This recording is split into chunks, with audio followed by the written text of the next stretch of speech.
네, 제가 성경 구절에 나오는 예수 그리스도에 대한 말씀을 몇 가지 제가 읽어드리도록 하겠습니다. 소개해드리려고 하는데요. 요한복음 1장 29절에 보면 이런 말씀이 있습니다. 그는 세상 죄를 지고 가는 하나님의 어린 양이다라는 말씀이 있습니다. 또 사도행전 8장 26절부터 이제 40절을 보게 되면은 이티오피아 내시가 나오는데요. 이 내시가 광야를 지나가면서 하나님의 말씀을 읽는 것이 있습니다. 또 빌립이 와가지고 그 성경 구절을 이제 해석해주고 풀어주는 그런 장면이 나오는데 그 이사야 성경 구절을 보게 되면은 그는 도살자에게 가는 양과 같이 끌려갔고 털 깎이는 자 앞에 있는 어린 양이 조용함 같이 그는 입을 열지 않았다라는 말씀이 나옵니다. 또 로마서 10장 16절을 보게 되면은 이런 질문이 있습니다. 그들이 복음을 순종하지 않았으니 주여 우리가 전한 것을 누가 믿었습니까? 히브리서 또 9장 28절을 보면은 이런 말씀이 있습니다. 이와 같이 그리스도도 많은 사람의 죄를 담당하시려고 단번에 들이신 바 되었고 구원에 이르게 하기 위하여 죄와 상관없이 자기를 바라는 자들에게 두 번째 나타나셨다라는 말씀이 있습니다. 이 모든 말씀들 전부 다 예수 그리스도에 대한 말씀이 되겠는데요. 이 말씀들에 혹시 공통점이 무엇인지 아십니까? 제가 지금 소개해드렸던 이 말씀들의 공통점, 이 공통점이 무엇인가? 이 모든 말씀들이 전부 다 이사야서 53장에서 나온 말씀들이 됩니다. 오늘 이사야서 53장의 말씀, 이게 구약이지만은 예수 그리스도는 메시아라는 뜻이죠. 그래서 예수 그리스도라고 말할 때는 예수 구원자, 예수 메시아라는 의미가 되겠는데 예수 메시아에 대한 말씀이 되겠습니다.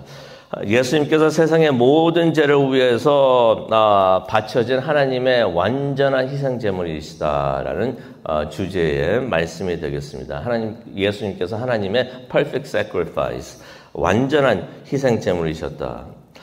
근데 솔직히 예수님에 대한 이야기는 52장 13절부터 나옵니다. 그래서 지난번에 52장을 말씀드릴 때 12절까지 봤었는데 52장 13절부터 53장을 보게 되면은 하나님의 뜻을 이루기 위해서 예수님의 뜻이 아니라 하나님의 뜻을 이루기 위해서 하나님의 종 예수 그리스도께서 고난을 받으신 그 내용이 나옵니다. 그래서 52장 14절에도 보면은 예수님께서 이제 고난 받으실 때 그 모습이 설명이 되어 있는데 14절을 보게 되니까 그의 몰골이 사람이라 할 수 없을 만큼 상하였다라는 말씀이 나옵니다.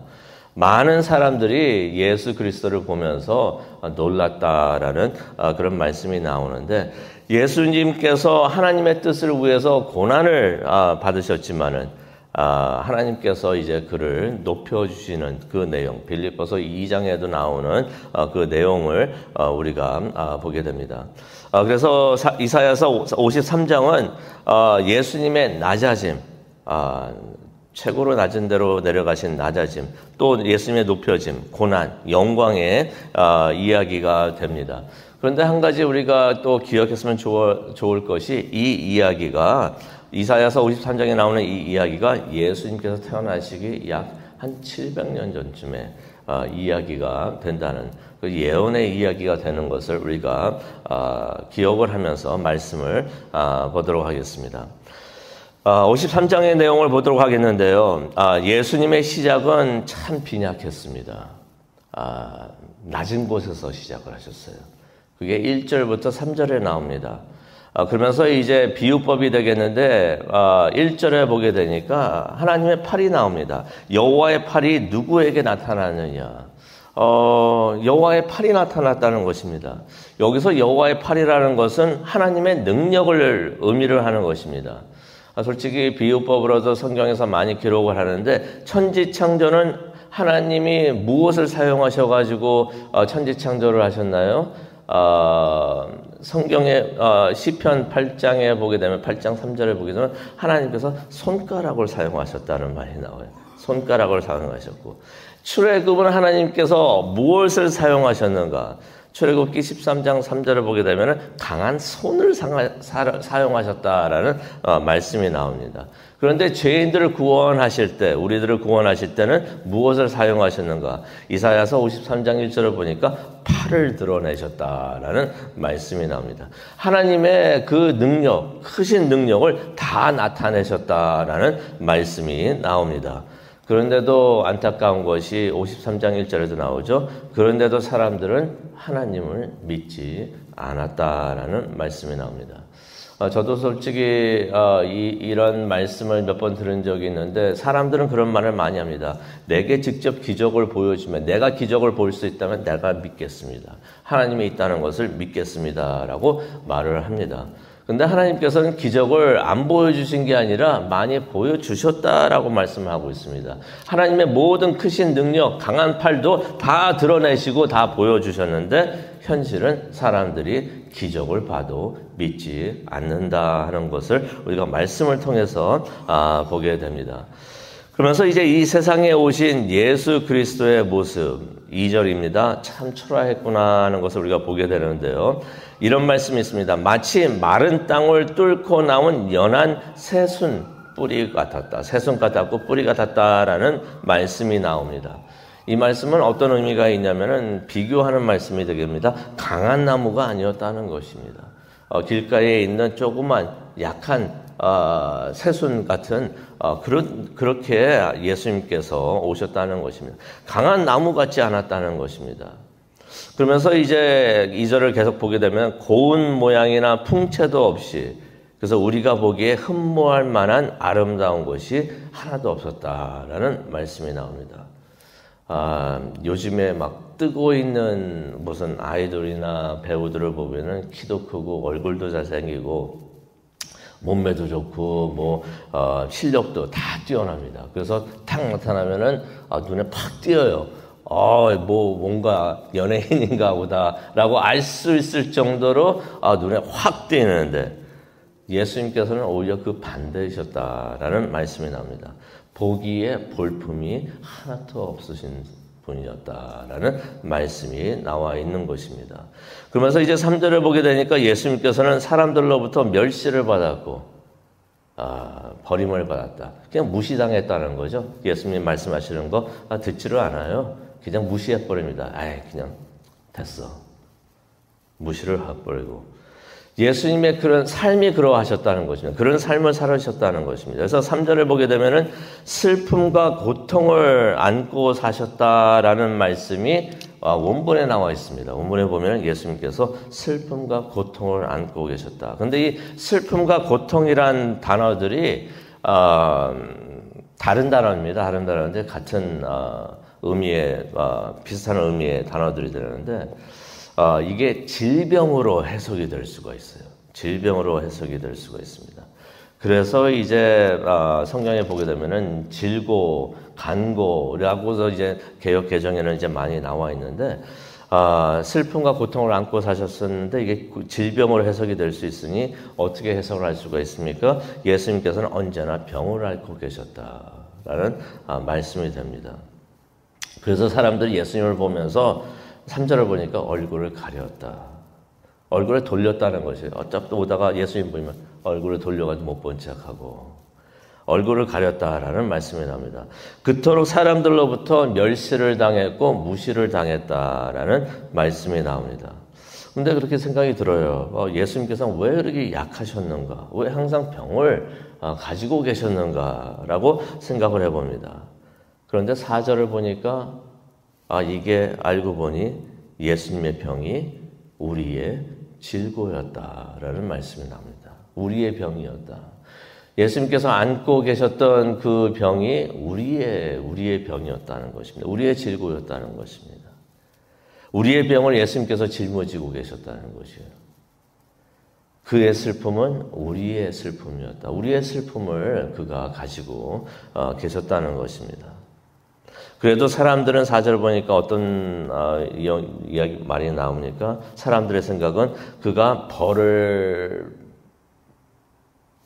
받을 만한 짓을 했고 맞을 만한 짓을 해서 그렇게 얻어맞고 채찍질 당하고 고난을 당했다라고서 사람들은 그렇게 생각을 했다는 것입니다. 그렇게 어려운 일을 당할 만한 일을 했기 때문에 저렇게 되지 않았나. 사람들이 그렇게 생각을 했다는 것이에요. 그런데 우리가 알고 보면은 5절입니다. 그의 찔림은 우리의 허물 때문이고 그의 상함은 우리의 죄악 때문이었다라는 말씀이 있습니다. 그가 징계를 받아서 우리가 평화를 누리고 그가 채찍에 맞음으로 우리가 나음을 받았다라는 우리가 너무나 잘 알고 있는 말씀이 여기에 기록이 되어 있습니다. 우리는 다 못된 양 같아가지고 자기의 길로 다 가버렸지만 6절에 있는 말씀입니다. 하나님께서는 우리의 모든 죄를 다 예수님 위에다가 놓으셨다, 지우게 하셨다라고 말씀을 하십니다. 그래서 예수님께서는 세상의 모든 죄를 지고 가시는 하나님의 어린 양이신 것을 우리가 말씀을 통해서 보게 됩니다. 그런데도 예수님께서는 7절부터 9절에 있는 내용이 되겠는데 아무 말 하지 않으십니다. 아무 말 하지 않으십니다. 7절에 있는 말씀을 보니까 곤욕을 당해도 또 괴로울 때도 입을 열지 않으셨다. 어떻게 표현을 합니까? 마치 도살장에 끌려가는 어린 양같이, 마치 털이 깎이는 양같이 입을 열지 않으셨다라는 말씀이 나옵니다.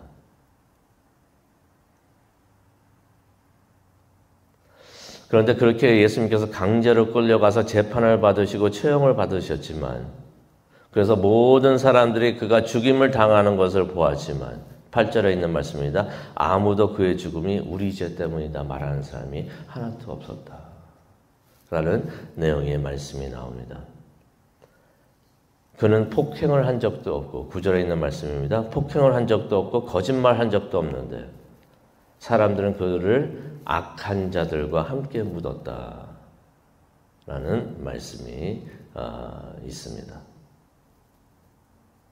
그런데 예수님께서 그렇게 상함을 받으신 것은 그가 약해서도 아니고 다른 어떤 이유도 아니다라고 말씀을 하십니다. 다 하나님께서 원하셨던 일이다. 10절에 있는 말씀입니다. 예수님께서 모든 세상 사람들의 죄를 위해서 희생제물이 되어셔가지고 희생제물로 드려지시면 10절에 있는 말씀입니다. 하나님께서 기뻐하시는 뜻을 이루게 되었다. 예수님께서 그렇게 상함을 당하시고 고초를 당하시고 어려운 일을 당하신 게 그게 하나님의 뜻을 이루기 위함이었다는 것이에요. 예수님께서 모자라서 그런 것도 아니고 부족해서 그런 것도 아니고 약해서 그런 것도 아니고 하나님의 뜻을 이루기 위해서 10절을 보니까 예수님을 믿는 그의 자손들이 영생을 얻고 자손들이 영생을 얻고 또 그가 그리스도로 영광 받는 그 날이 지속될 수 있도록 그렇게 힘든 일을 당하셨다라는 말씀이 있습니다. 구원은 그래서 예수님께서 십자가에서 우리를 위해 그의 피로 사신 것이다라는 것을 우리가 다시 한번 기억하기를 원합니다. 십자가에서 예수님께서는 그의 사명을 다 이루신 것이에요.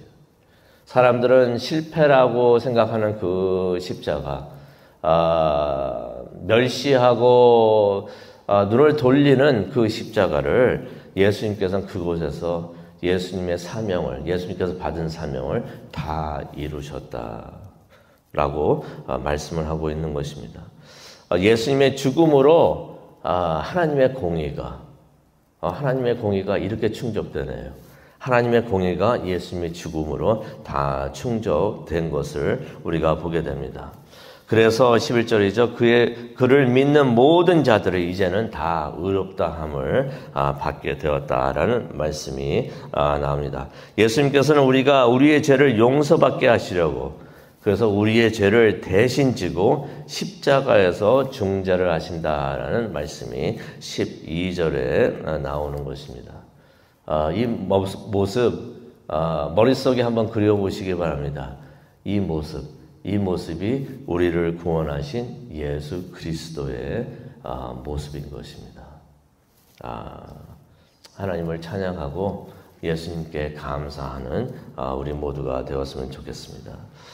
말씀을 마치려고 하는데요. 이사야서 53장은 우리를 대신해서 희생제물로 죽으신 예수 그리스도의 말씀이 되는 것입니다. 예수 그리스도의 이야기.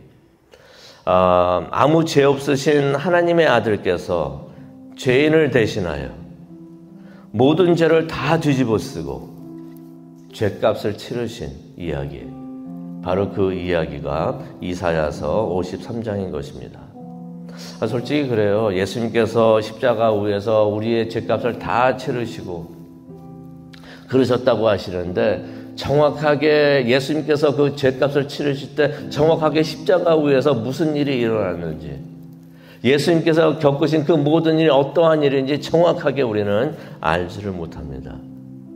근데 우리가 확실히 아는 것은 예수님께서 그 십자가에서 죽으신 그 일 때문에 우리의 모든 죄가 다 용서받았고 우리가 구원을 얻었다.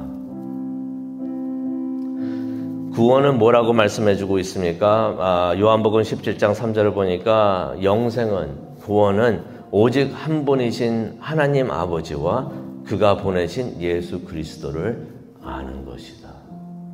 우리가 하나님의 사랑을 알고 또 예수님의 은혜를 아는 것, 이게 은혜구나라고 생각이 들면서 이 시간 오늘 기도하시면서 하나님께 감사하기를 원합니다.